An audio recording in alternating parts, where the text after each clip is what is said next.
ಹೆತ್ತ ಮಗ ನಿಂದು ಎಂಥ ತ್ಯಾಗ,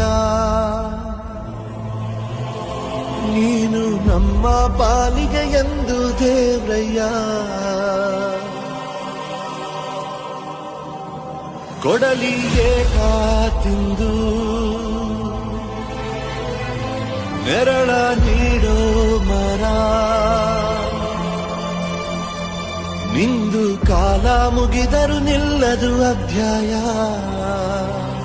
ಪುಣ್ಯಾತ್ಮ ಪುಣ್ಯಾತ್ಮ ನೀನಯ್ಯ ಪುಣ್ಯಾತ್ಮ. ಮಂಡಲ್ಲಿ ನಿನ್ನದೆ ಶ್ರೇಷ್ಠ ಕಥೆ ಶ್ರೀ